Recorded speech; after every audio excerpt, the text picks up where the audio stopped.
Good morning students. आज हम लोग चैप्टर 2 करेंगे, unit 2 flying together.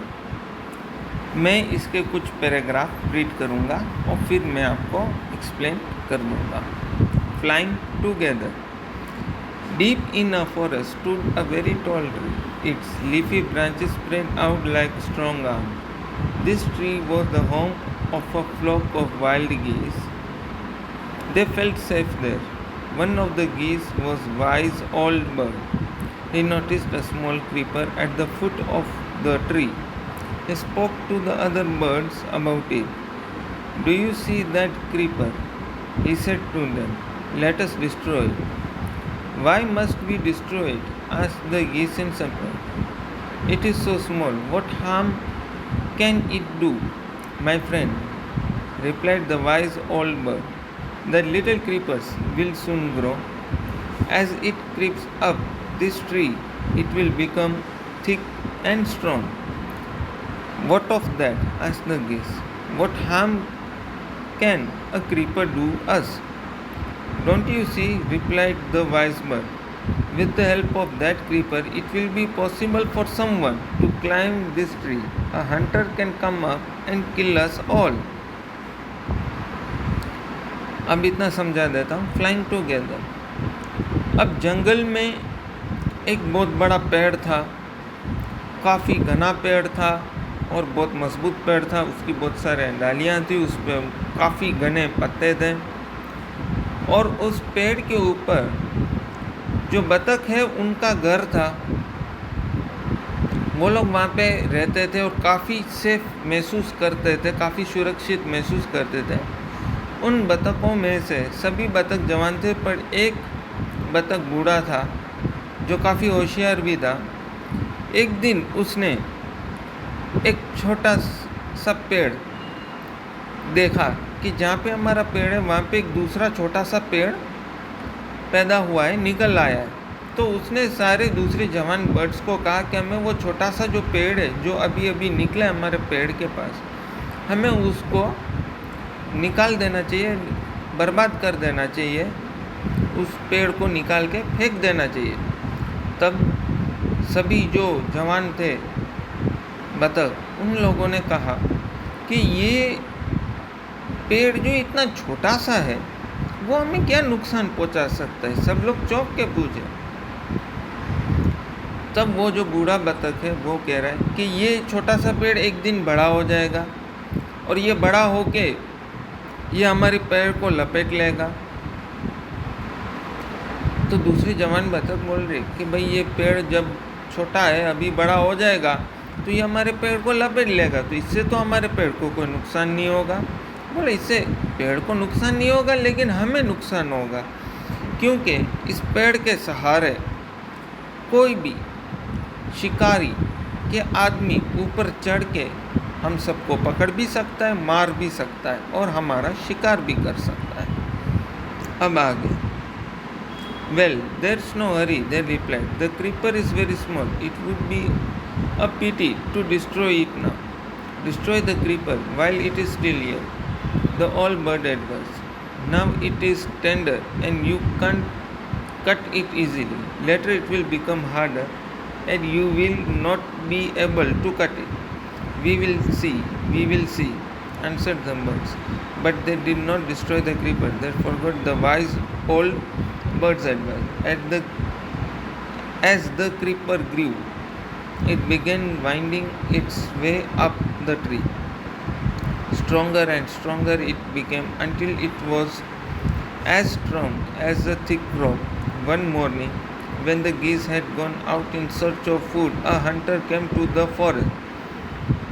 "So this is where the wild geese live," he said to himself. "When they come back in the evening, I shall catch them." The hunter climbed up the tree with the help of the creeper. He got on the top and spread his net there. Then he climbed down and went away. अब जो वो जवान बतख थे वो लोग बोल रहे थे कि हमें कोई जल्दी नहीं है, ये जो क्रीपर है, ये जो पेड़ है, ये वेल है, ये बहुत छोटी है और अभी इसको मारना भी सही नहीं होगा। तो जो वो बूढ़ा बतख है वो बोल रहा है कि ये पेड़ अभी छोटा है, इसको काटना, इसको जड़ से उखाड़ना आसान होगा, लेकिन जब ये पेड़ बड़ा हो जाएगा तो ये और भी मजबूत हो जाएगा, फिर इसको काटना कि जड़ से उखाड़ना आसान नहीं, नामुमकिन हो जाएगा। तब सभी जवान बतखों ने बोला कि हम लोग देख लेंगे, बाद में देख लेंगे। अब जो बूढ़े बतख ने जो सलाह दी थी वो लोग भूल गए, और जो वो वेल थी, जो वो पेड़ था, क्रीपर था, वो बड़ा ही बड़ा होता गया, ताकतवर होता गया, और रस्सी की तरह लपेटते हुए वो पेड़ के ऊपर चढ़ गया। एक दिन जब सुबह को जो ये बतख अपने लिए खाना ढूंढने के लिए गए, तब वहाँ पे एक आदमी आया, वो शिकारी था। उसने देखा कि हाँ, ये जो भी बतख है, ये सब लोग जंगली बतख यहाँ पे इस पेड़ के ऊपर रहते हैं, तो मैं अपना यहाँ पे जाल बिछा दूँ, शाम को जब आऊँगा तब ये सब लोग मेरे जाल में फंस जाएंगे। वो शिकारी उस वेल की मदद से ऊपर चढ़ा, अपना जाल बिछाया और चला गया। अब आ गया। In the evening, the geese returned home. They did not notice the net. As they flew into the tree, they were trapped. They struggled hard to get out, but could not. Help, help, cried the geese. We are caught in the hunter's net. Oh, what shall we do? Don't make a fuss now, said the wise old bird. Long ago I told you to destroy the creeper, but you did not. Now see what has happened. Tomorrow morning the hunter will come back and kill us all. We are foolish, wept the birds. We are very sorry we did not listen to you. Please tell us what to do. Then listen carefully, replied the wise bird. When the hunter comes, you must all pretend to be dead. Just lie still. The hunter will not want dead birds. He will throw us to the ground. It will then be easy for him to climb down, collect the dead birds, and take them home. When the last of us has been thrown down, we must quickly get up and fly away. In the morning, the hunter came to the tree and climbed up. He looked at the geese in the net. They are all dead, he muttered to himself. He threw them out of the net one by one. The birds lay still until the last one had been thrown down. Then all at once they got up, flapped their wings, and flew away. The hunter was taken by surprise. From the top of the tree, he watched all the geese fly away. अब जब शिकारी ने अपना जाल बिछा दिया था, तो वो वहाँ से जाल बिछा के चला गया था। शाम को जब ये बतखें आई, उन लोगों ने उस जाल को देखा नहीं, और जैसे वो लोग पेड़ के ऊपर उतरे तो वो सब लोग जाल में फंस गए। उन लोगों ने बहुत कोशिश की, बहुत पंख फड़फड़ाए, लेकिन कोई कुछ नहीं कर सकता था। उन लोगों ने चिल्लाया, लेकिन कोई उनकी मदद के लिए भी नहीं आया। तब वो बूढ़ा बतख उनको बोल रहा था कि मैंने तुम सबको पहले ही कहा था कि ये जो पेड़ है, ये जो वेल है, अभी छोटा है, इसको काट डालो, नहीं तो जब ये बड़ा हो जाएगा फिर इसको काटना नामुमकिन हो जाएगा और शिकारी हमारा शिकार करने ज़रूर आएगा। तब ये जो बतख है, सबको अफसोस हुआ और सबने माफ़ी मांगी और बोला कि हम सब लोग बेवकूफ़ थे, अब हम क्या करें बूढ़े बतख, अब आप ही बताओ।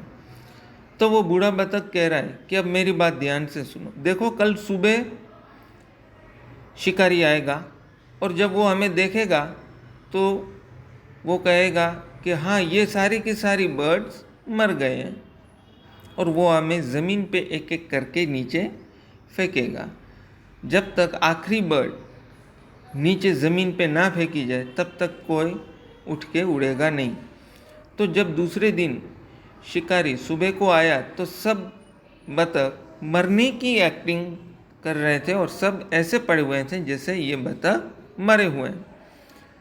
शिकारी ऊपर चढ़ के देखा और बोला, अरे ये सारी की सारी बतख तो मरी हुई है, कोई बात नहीं। वो उसको एक एक करके जाल में से निकाल के नीचे फेंकता गया। ऐसे करते करते उसने सारी बतखों को निकाल के नीचे फेंक दिया। जैसे ही सारी बतख नीचे आ गए, शिकारी तो अभी पेड़ के ऊपर ही बैठा था, जैसे ही बतख नीचे आ गए वो बतख अपने उठे, पंख फड़फड़ाए और उड़ गए, और शिकारी तो पेड़ के ऊपर बैठे बैठे देखता ही रहा, चौंक गया कि ये क्या, ये मरी हुई बतख जिंदा कैसे हो गई। Thank you.